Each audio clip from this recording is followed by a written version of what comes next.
నందమూరి బాలకృష్ణ హీరోగా నటించిన తాజా చిత్రం డాకు మహారాజ్ ప్రపంచవ్యాప్తంగా విడుదలైంది. బాబీ కొల్లి దర్శకత్వంలో సితారా ఎంటర్టైన్మెంట్స్, ఫార్చ్యూన్ 4 సినిమాస్, శ్రీకర ప్రొడక్షన్స్ సంయుక్తంగా నిర్మించారు. మరి సినిమాతో బాలయ్య బాక్స్ ఆఫీస్ను బద్దలు కొట్టాడా లేదా? రెడ్ పేపర్ మీడియా రివ్యూలో చూద్దాం.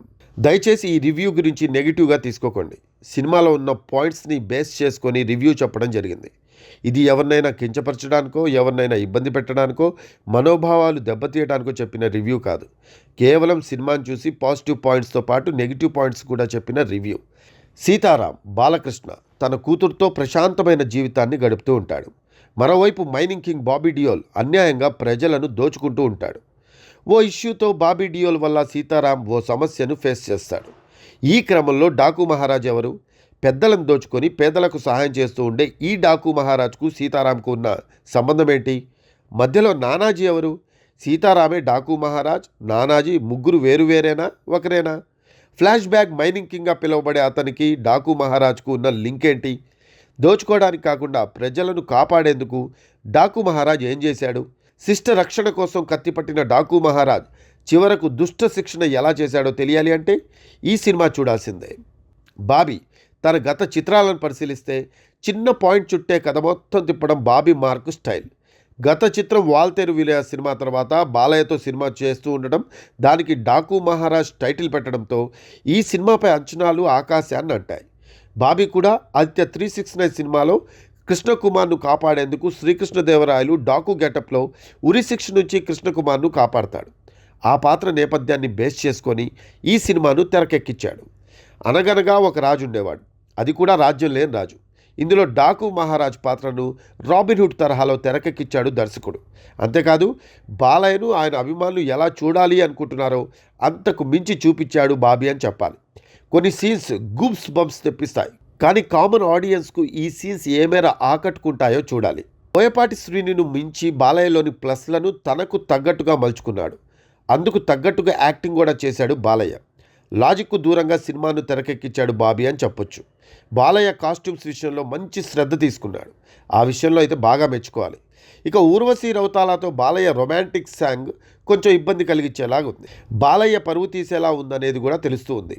ఈ చిత్రంలో బాలయ్య డాకు మహారాజ్గా, సీతారాం నానాజీగా 3 విభిన్న పాత్రల్లో చూపించాడు. ఈ సినిమాలో పాప సెంటిమెంట్ అన్ని సినిమాల్లో చూసిందే. కాకపోతే కొత్తగా ఏదన్నా చూపించాలి అనుకున్నాడు, కానీ చూపించలేకపోయాడు ఏమో అని అనిపిస్తూ ఉంటుంది. ఈ సినిమాను బాబీ ఓ పాయింట్ చుట్టే సినిమాను అల్లుకున్నాడు. పెద్దగా కథ లేకుండా కేవలం సీన్స్తో ఈ సినిమాను లాగించేశాడు. అంతేకాదు బాలయ్య పాత సినిమాలని మిక్సీలో వేసి రుబ్బేశాడు బాబీ. ఒక పద్ధతి పాడు లేకుండా నరకడమే పనిగా పెట్టుకున్నాడు అని ఈ సినిమా చూసిన వాళ్ళకి ఎవరికైనా కొంచెం అనిపిస్తుంది. మాస్ ఆడియన్స్ కాకుండా కేవలం అభిమానుల కోసమే ఈ సినిమాను తీసినట్టుంది. ప్రతి సీన్ నేల విడిచి సాము చేసినట్టుగా ఉంది. ఫ్యామిలీ ఆడియన్స్ను ఏ మేర ఆకట్టుకుంటుంది అనేది తెలియాల్సి ఉంది. కొన్ని సీన్స్ షోలేతో పాటు కార్తీక్ ఖాకీ సినిమాలు గుర్తు తెచ్చేలా ఉన్నాయి. పూర్తిగా సమరసింహారెడ్డి తరహాలో ఫ్లాష్ బ్యాక్ ఎపిసోడ్ను కాపీ కొట్టినట్టుగా అనిపిస్తోంది. మరోవైపు గుర్రం హీరోను గుర్తుపట్టే ప్రీ క్లైమాక్స్ సీన్ అయితే మామూలుగా లేదు. మరోవైపు హీరోకు ధీటైన విలన్ పాత్రలో బాబీ డియోల్ సూపర్గా చేశాడు.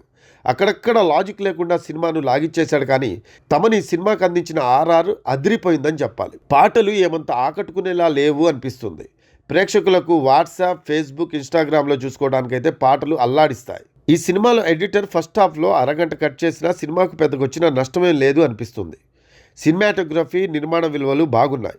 మొత్తంగా బాలయ్యతో రొటీన్ రివెంజ్ ఫార్ములానే తెరకెక్కించాడు బాబీ. బాలకృష్ణ నటన గురించి కొత్తగా చెప్పాల్సిన పని లేదు. 50 ఏళ్లుగా ప్రేక్షకులను అలరిస్తున్నాడు అంటే ఆయన నటనకు సలాం కొట్టాల్సిందే. ఈ సినిమాలో డాకు మహారాజ్గా, సీతారాంగా సర్కార్ సీతారాం పాత్రల్లో ఒదిగిపోయాడు.